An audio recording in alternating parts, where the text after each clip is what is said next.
श्रोता प्रेमियों, मैं राम सागर शास्त्री आप लोगों के समक्ष रखने जा रहा हूं उद्धव विदुर मिलन, यानी विदुर मैत्रेय संवाद। देखिए, इस समय धृतराष्ट्र बिल्कुल अंधे हो चुके थे, यानी धृतराष्ट्र दोनों आंखों से अंधे तो थे ही, परंतु उनकी अंतर्दृष्टि भी समाप्त हो चुकी थी।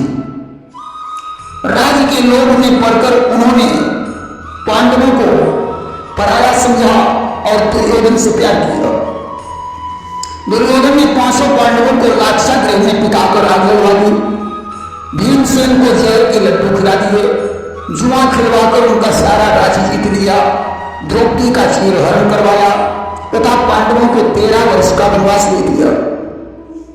वनवास भोग कर लौटने के बाद भी दुर्योधन ने उनका अधिकार वापस नहीं किया।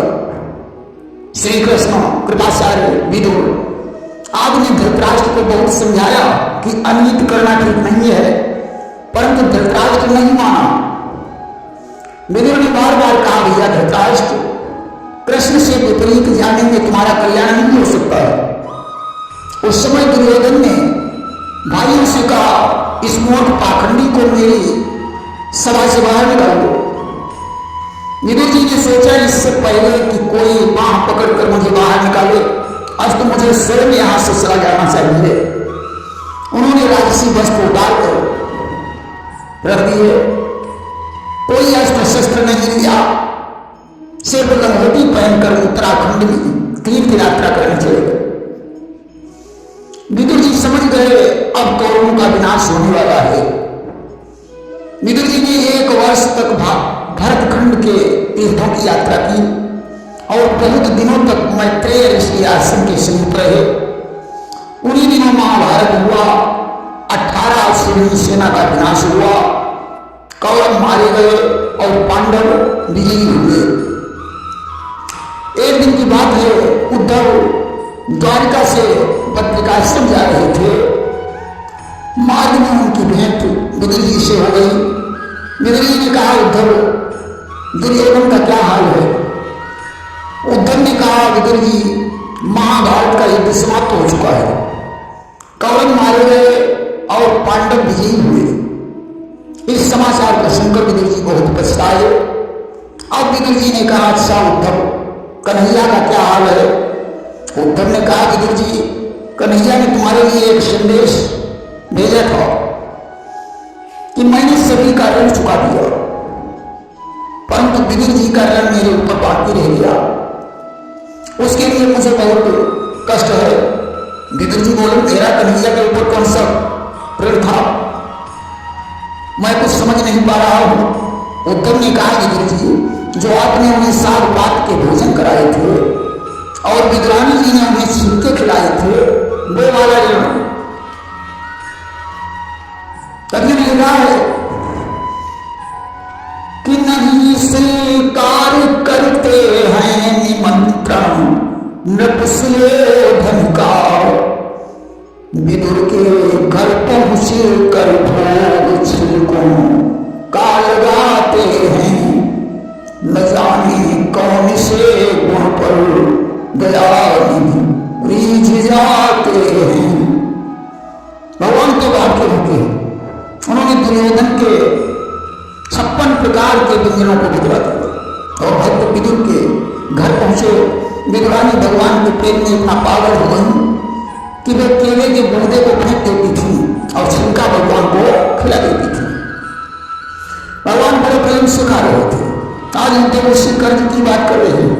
विदुर जी बोले, अरे कन्हैया, अरे कन्हैया को जैसा जुरा बना मैंने भोजन कराया, इसमें कौन सा कमी हो गया? अच्छा, पांडवों का क्या हाल है? उद्धव जी बोले, वो तो कब के चले गए। विदुर जी ने कहा, कहां चले गए? बोले, हिमालय पर।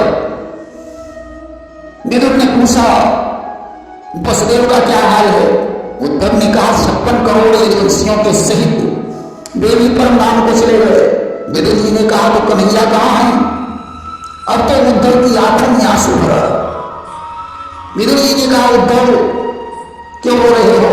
बोले, कन्हैया तो अंदर ध्यान हो गए, मैं अकेला रह गया हूं। 16,108 विवाह करके उन्होंने गृहस्थ धर्म का पालन किया। हम तो कृष्ण को साधारण मनुष्य समझते रहे, परंतु ये साक्षात ब्रह्म थे। उनका अवतार तो दुष्टों के संहार के लिए हुआ था कि जब जब हो धर्म करे हानि अबाढ़ सूर्यधमय अभिमानी तब तब धर्म प्रभु की विध शरीरा अभर ही कृपा निधि सज्जन पीरा। उन्होंने ये ऋषियों को दुर्वासा से साथ दिलाकर उनका संहार करवा दिया और स्वयं बैकुंठ को चले गए।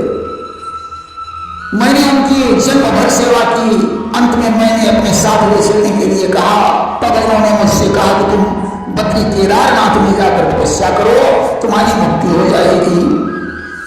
साथ ही साथ यह भी कहा कि आत्मा न कभी मरती है, न जन्म लेती है, या पुरानी वस्तु की भांति अपना शरीर बदल देती है। विदुर जी कृष्ण इतने दयालु थे कि उन्होंने पूतना जैसी राक्षसी को भी वैकुंठ भेज दिया।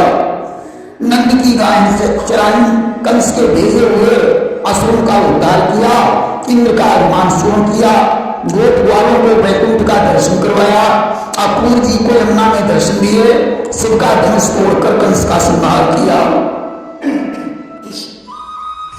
उनकी वह मौनी मूर्ति मुझे एक क्षण के लिए नहीं भूलती है,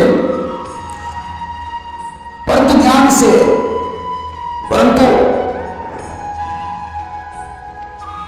उनके दिए से मेरा मन, उन्होंने जो मुझे ज्ञान दिया था उस ज्ञान से मेरा मन संसारी मोह माया से छूट गया है। फिर भी वियोग का दुख मैं ज्यादा नहीं सुना सकता हूं। यदि तुम सुनना चाहते हो तो मैत्रेय जी से पूछ लेना, क्योंकि उस समय मैत्रेय जी मौजूद थे। जब श्याम सुंदर उनके ध्यान होना चाहते थे उस समय मैत्रेय जी ने उन्हें प्रणाम किया था। उस समय कृष्ण ने उनसे कहा था, तुम व्यास जी के भाई पराशर के पुत्र हो, पूर्व जन्म में तुम एक वसु थे, तुम्हें मेरी प्रकट और गुप्त लीलाएं स्मरण रहेंगी। जिस भागवत धर्म को आपने वात्स्यायन से सुना है उसे याद रखना, तुम भवसागर से पार हो जाओगे। स्तुति करके मैत्रेय जी वहां से चले गए। हे विदुर जी, अब मैं बद्रिकाश्रम में जाकर अपना शरीर छोड़ूंगा। विदुर जी की आंखों में आंसू आ गए। उद्धव ने बद्रिकाश्रम में जाकर योगाभ्यास से अपने शरीर को छोड़ दिया। विदुर जी मैत्रेय से मिलने के लिए हरिद्वार पहुंचे। देखिए, उद्धव जी ये जानते थे कि विदुर जी कृष्ण के अंतर्ध्यान होने का सारा रहस्य सुनकर तुरंत प्राण छोड़ देंगे, इसलिए उन्होंने उस रहस्य को मैत्रेय जी के ऊपर छोड़ दिया। हरिद्वार में विदुर जी की मैत्रेय जी से भेंट हुई। मैत्रेय जी ने कहा, विदुर जी अब इतना उदास क्यों हो?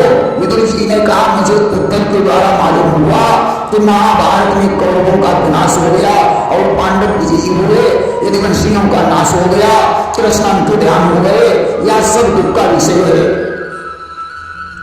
विदुर जी ने और कहा कि मैत्रेय जी आप तो परम ज्ञानी हैं, मुझे एक बात बताओ, मनुष्य आत्म सुख के लिए निरंतर प्रयास करता है परंतु सुख नहीं प्राप्त होता है, तो उसे कष्ट देने वाला कौन है? मैत्रेय जी ने कहा, विदुर जी संसार में सुख है ही नहीं, इसलिए मनुष्य को श्री हरि की शरण में रहना चाहिए कि सुखी मीन जानी रे राधा अजीमी हरि शरण एक बाधा। नारायण ही ब्रह्मा है, नारायण ही विष्णु है, नारायण ही शिव है। माया में लिप्त होने के कारण जीव को 84 लाख योनियों में भ्रमण करना पड़ता है। उसे धर्म पर चलते रहना चाहिए, शुभ कर्म करना चाहिए, तो आवागमन से छूट जाएगा। जिस तरीके से औषधि खाने से रोग धीरे धीरे छूट जाता है, वैसे ही थोड़ा थोड़ा भगवत भजन करके सांसारिक दुख को नष्ट किया जा सकता है। मोह में पड़कर कभी सुख नहीं प्राप्त हो सकता है। इसके पश्चात मैत्रेय जी ने ब्रह्मांड की सृष्टि का वर्णन किया। प्रेम सोनी वृंदावन बिहारी लाल की जय।